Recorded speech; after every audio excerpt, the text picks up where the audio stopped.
Entonces, si están viendo la imagen, Jimmy, todavía no. un momentico, ya. Ahí ¿Están sí. todos viendo la presentación? Sí, perfecto.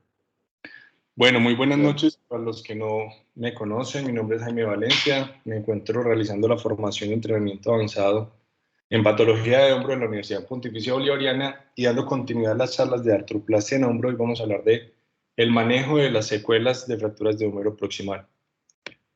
Los objetivos que me tracé para el desarrollo de la charla será definir cuál es el problema clínico de la mala y de la no consolidación de las fracturas de húmero proximal, cuáles son sus desenlaces, específicamente cuáles son los factores pronóstico asociados a esta patología y si esos factores pronóstico terminan en mal desenlace, qué cosas puedo prevenir o al menos qué cosas puedo impactar para que disminuyan esos malos desenlaces, es decir, a qué me estoy enfrentando.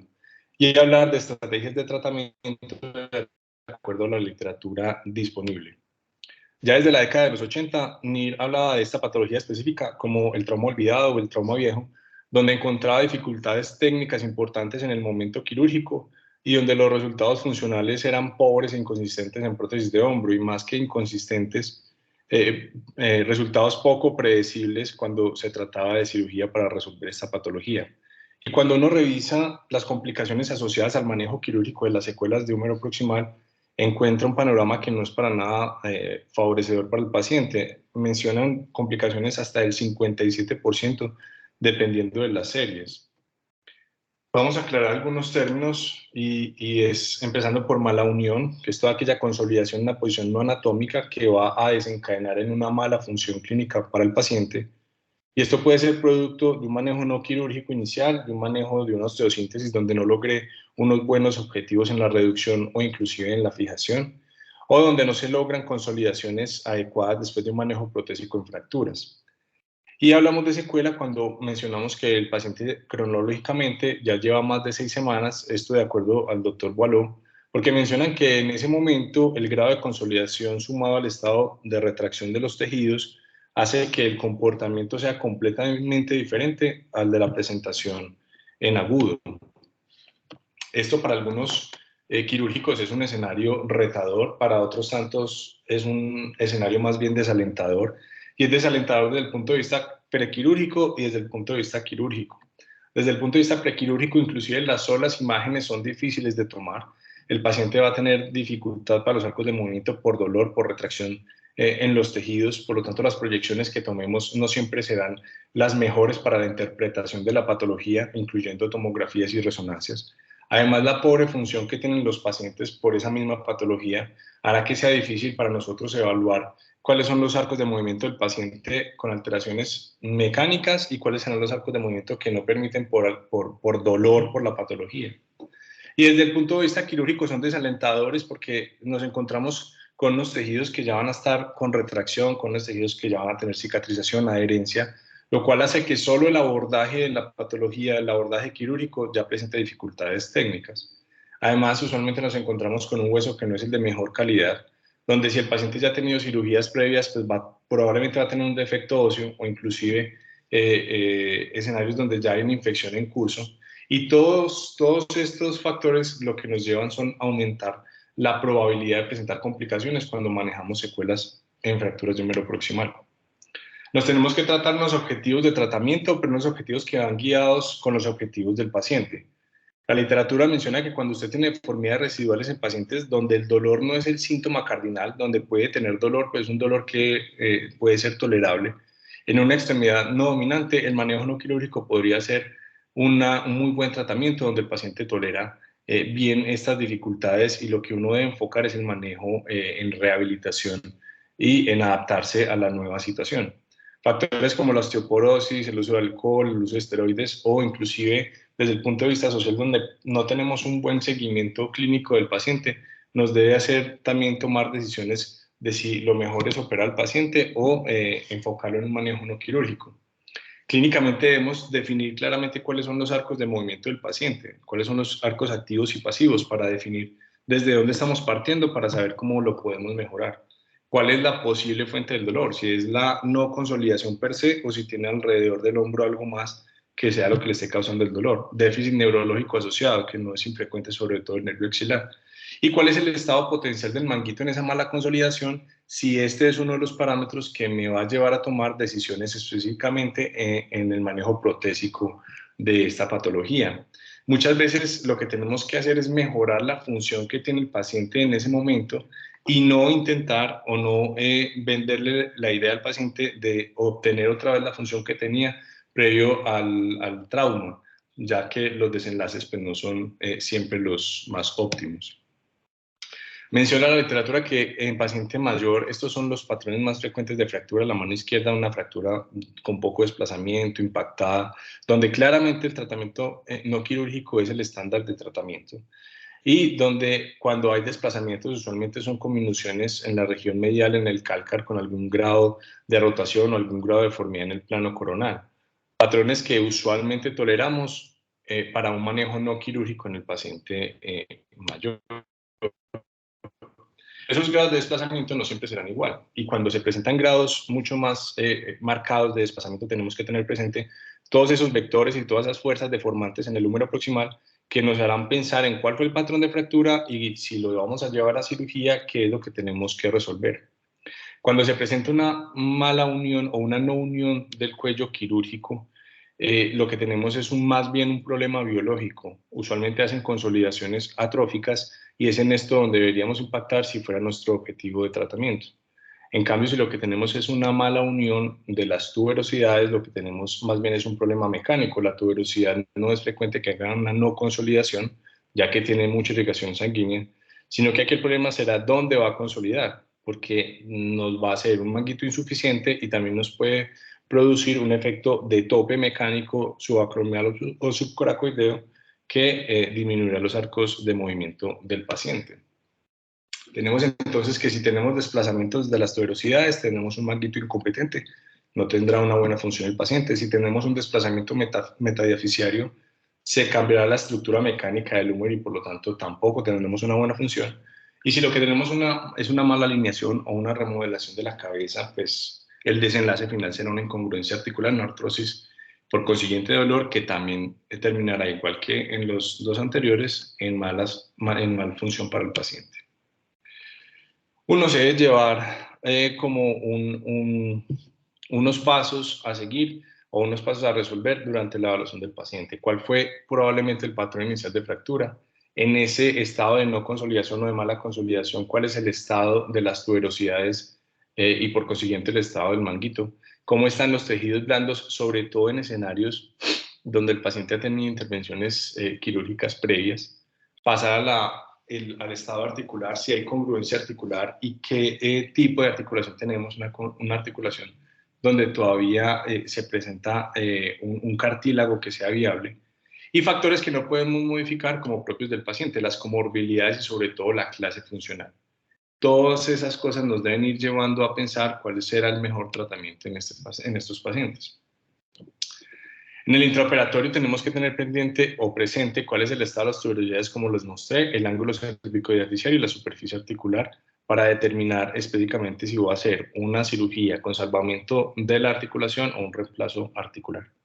¿Cómo están los tejidos blandos? Todo eso nos hablará de retracciones, nos hablará de espacios difíciles de llegar, de liberaciones difíciles y de exposiciones difíciles que puede implicar una dificultad muy grande en el manejo quirúrgico y sobre todo en pacientes que ya hayan tenido intervenciones previas, el material quirúrgico se vuelve un problema enorme, sobre todo si estamos pensando hacer un reemplazo protésico.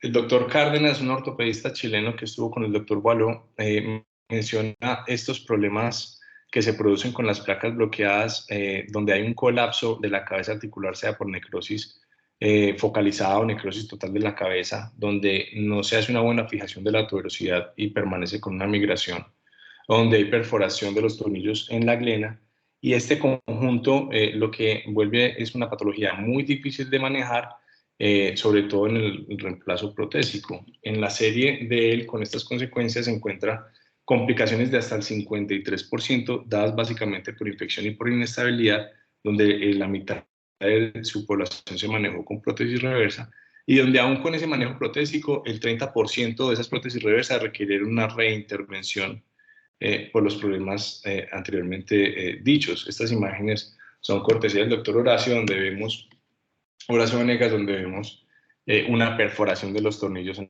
la cabeza, donde vemos una erosión grande de la glenoides, donde nos dejan poco sustrato óseo para ir pensando en un salvamiento de la extremidad y donde muy probablemente el desenlace quirúrgico de este paciente será con la prótesis reversa, un paciente joven que ya no tiene una articulación viable.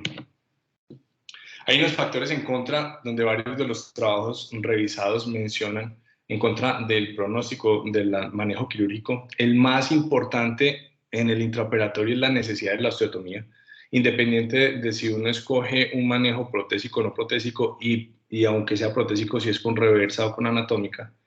Todos los pacientes que les hacen osteotomía de la tuberosidad de entrada van a tener peores desenlaces. A mayor edad, peores desenlaces. Lesiones neurológicas asociadas sobre todo al nervio axilar tendrán un desenlace que no es óptimo para el paciente. A mayor tiempo de fractura, pues probablemente habrá mayor retracción en los tejidos, y no solo eso, sino que el estado articular puede cambiar enormemente, pues porque se cambió esa estructura anatómica de la articulación. Y cirugías previas nos hacen pensar como factor más importante en el desenlace en una posible infección de bajo grado, que en el hombro no es infrecuente, sobre todo por peánees.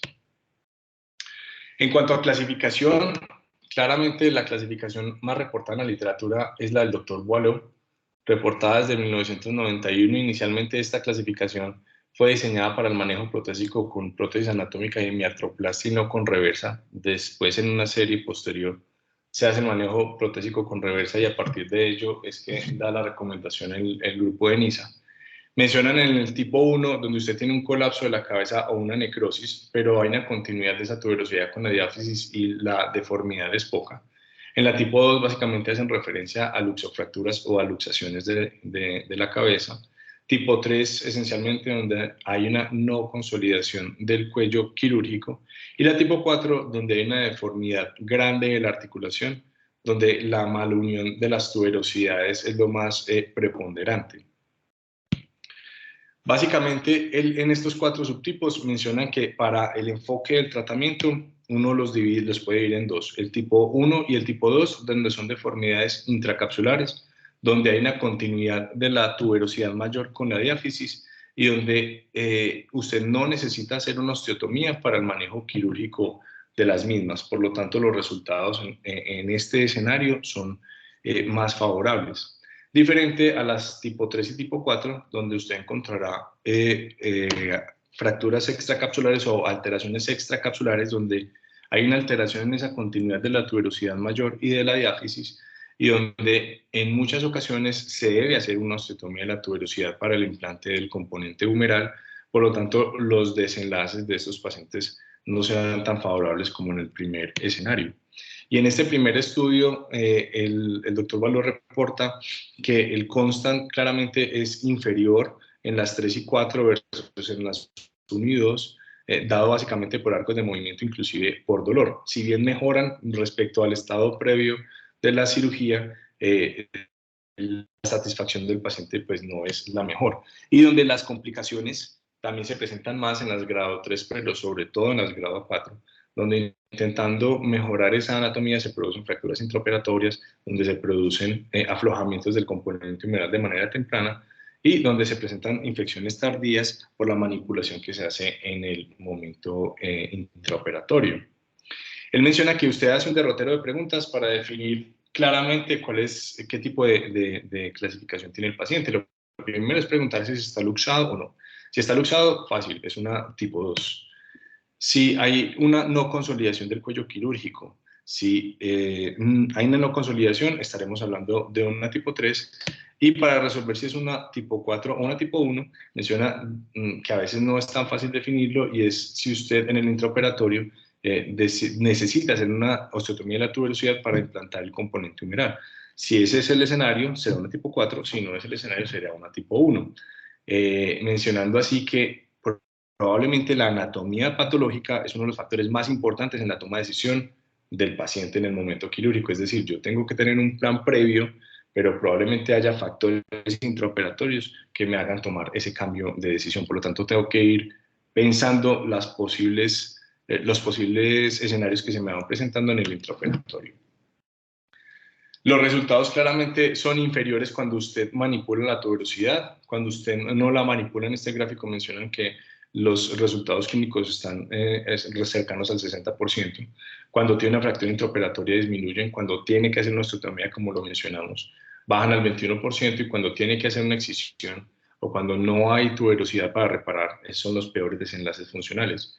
Y algunos de los autores mencionan que esto se presenta porque hay una mayor alteración en la vascularización del húmero proximal, por esa irrigación que se presenta desde la parte tendinosa, porque puede haber una mayor retracción y eso lo que hace es dificultar la intervención quirúrgica, y porque el hecho de no tener la tuberosidad puede que no nos permita tener una adecuada longitud humeral, lo que terminará probablemente en una inestabilidad si estamos hablando de prótesis. En ese manejo específicamente protésico, entonces, ¿qué encontramos de la anatómica versus la prótesis reversa? Este es uno de los estudios que más información provee, porque hace una revisión hasta el 2015 de esta pregunta específicamente en secuelas, y empiezan mencionando que claramente los resultados son muy inferiores en prótesis cuando estamos hablando de secuelas versus cuando estamos hablando de una osteoartrosis primaria o de un manejo agudo de fractura. Los resultados son satisfactorios en algunas series, pero son muy variables, entre el 15 y el 72%. Lo que sí hacen hincapié es que el dolor sí se mejora, pero la función puede que no no presente la misma mejoría. Hay algún grado de mejoría en los arcos de movimiento, pero estas son las deformidades menos severas. Y que las complicaciones, así como lo estábamos mencionando al principio, pueden ser hasta del 20 al 48% según la revisión de los autores, con revisiones que van del 3.5 al 35%. Ellos encuentran 17 trabajos hasta ese año y encuentran claramente que la osteotomía de la tuberosidad, igual que lo decía el grupo de NISA, es un factor preponderante en los resultados clínicos del paciente.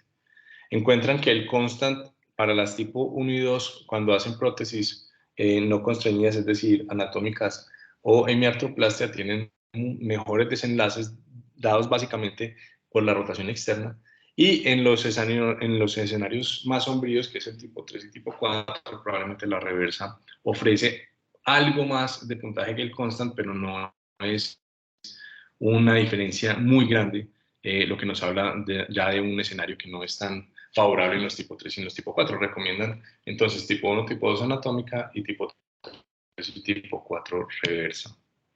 El grupo de NISA entonces compara las dos series más grandes que tienen, además que son las más grandes que encontré con el mayor seguimiento. En su primer trabajo hablan específicamente de anatómicas y en el segundo de reversas, y con eso es que dan las recomendaciones para el manejo de las secuelas dependiendo del tipo de mala unión que tenga el húmero proximal. Para las tipo 1 que mencionamos eran colapsos o necrosis de la cabeza.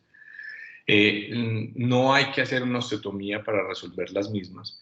El constant, tanto en la anatómica como en la reversa, no es muy diferente, 61 para la anatómica, 60 para la reversa.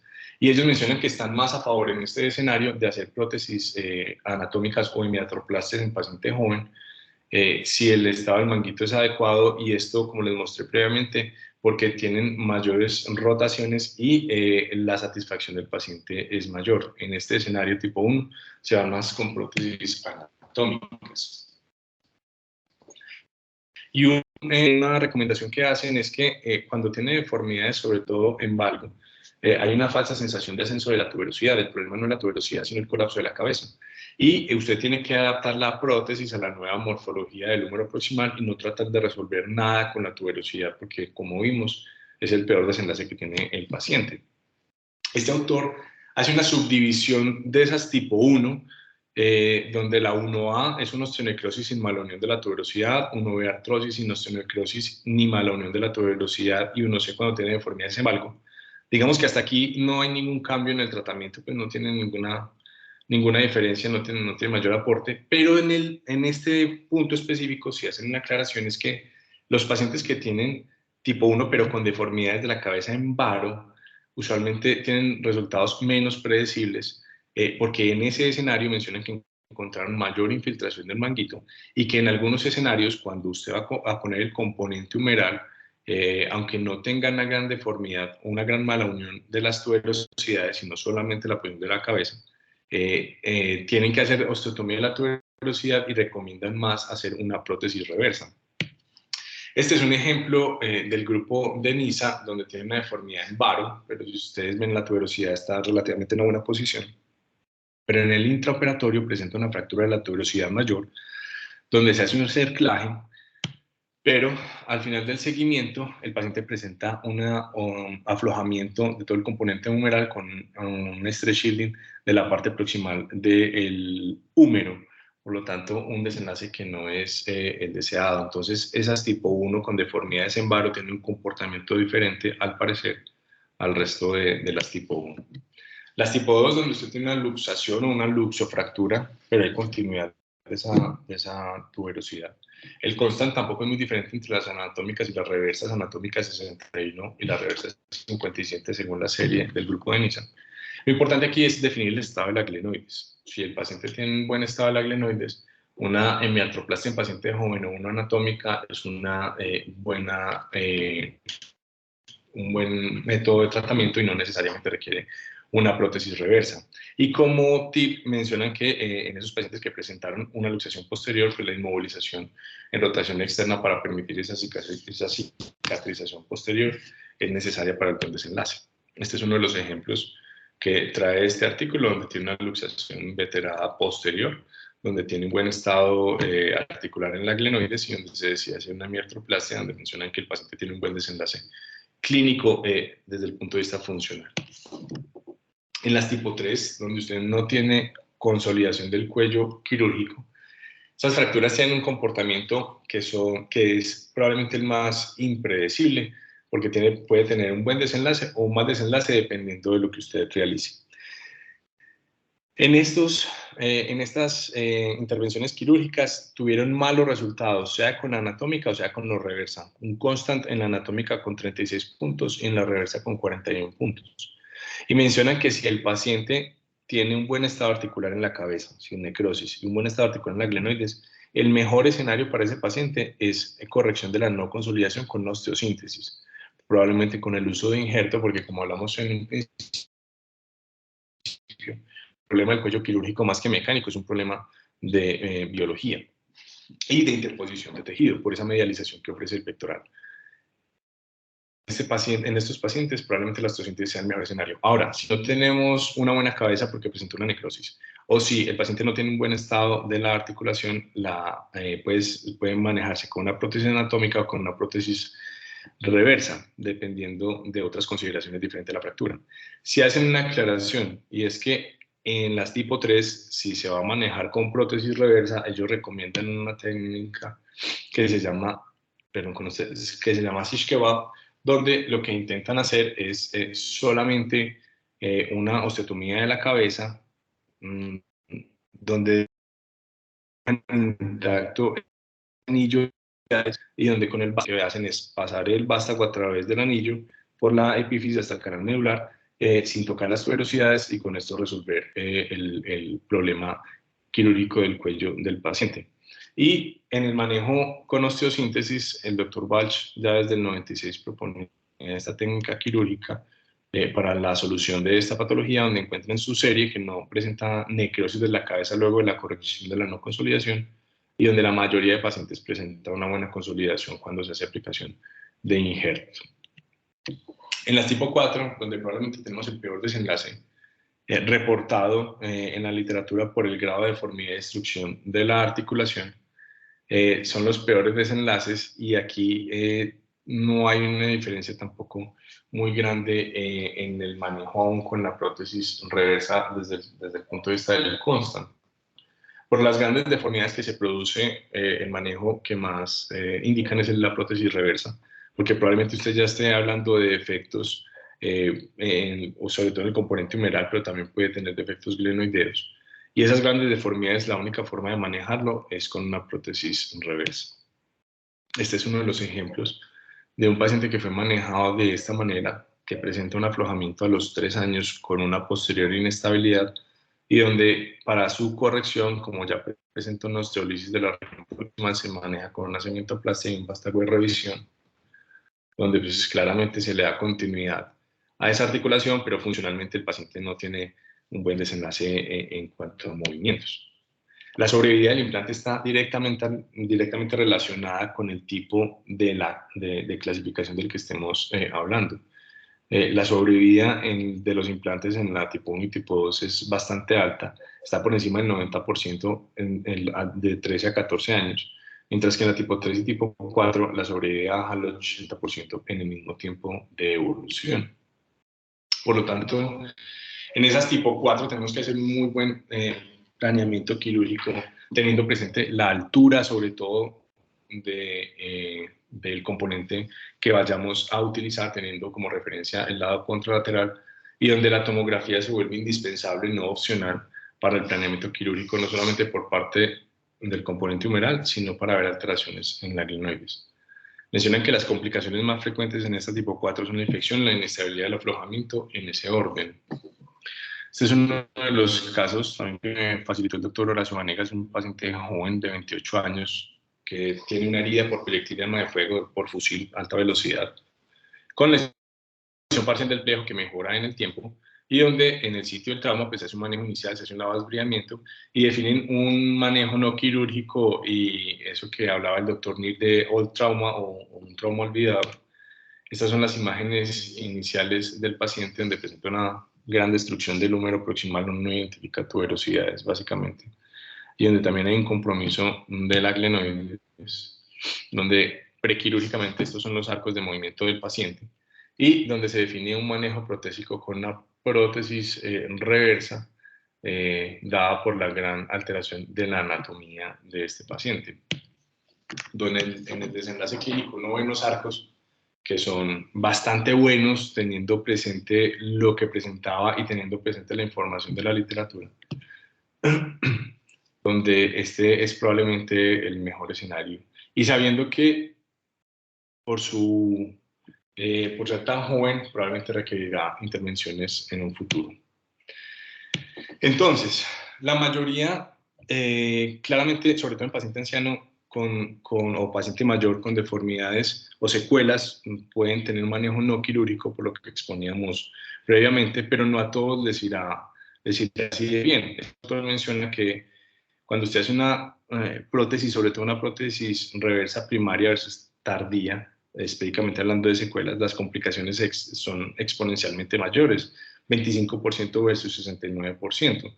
Por lo tanto, hay que tener precaución con esta recomendación de que todo paciente mayor con fractura de húmero proximal independiente de su patrón pues tendrá buenos desenlaces. Él menciona que para él los pacientes mayores que tengan baja masa ósea o baja calidad ósea, deformidades en varo y conminución medial son los que más se benefician de una intervención temprana.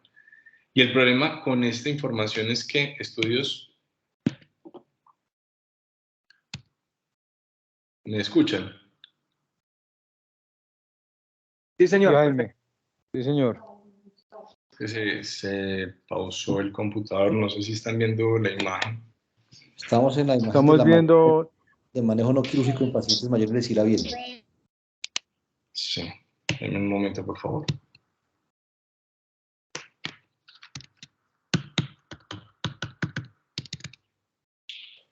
Jaime, si quieres te volvés a salir, te salís y entras en la presentación. Sí, eso estoy tratando, pero... Le dándole al computador, o me Jaime que lo dañe. Pero, bueno, denme un momento, por favor, que pena con ustedes.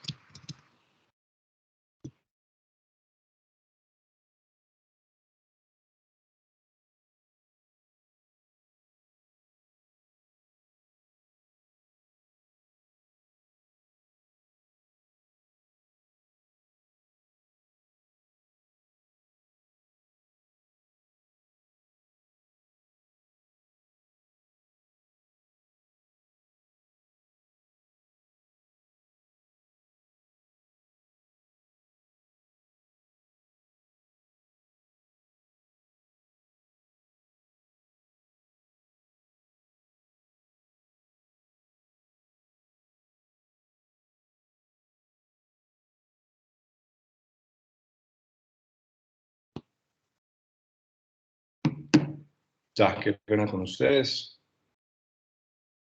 ¿Me escuchan ahí? Sí, señor. Jimmy, compartí la pantalla a ver si te sale bien. Ya, ahí. Sí, ahí vamos, sí, señor. Muy bien, entonces, el problema con esta información es que estamos estandarizando el tratamiento como no quirúrgico, como el de primera elección, y probablemente la mayoría de pacientes, sobre todo mayores, estarán ahí, porque tenemos estos patrones que mencioné inicialmente, donde hay poco desplazamiento, donde el paciente va a tener sí o sí un buen desenlace funcional. Pero salen con este trabajo que es uno de los que más favorece el manejo no quirúrgico, donde menciona que no hay superioridad del manejo quirúrgico versus no quirúrgico, y a partir de este se han estandarizado tratamientos de ningún paciente por encima de los 65 años hacer intervenciones quirúrgicas, y es donde nos vemos enfrentados al manejo de esta patología de las secuelas, sobre todo las tipo 3 y tipo 4, con resultados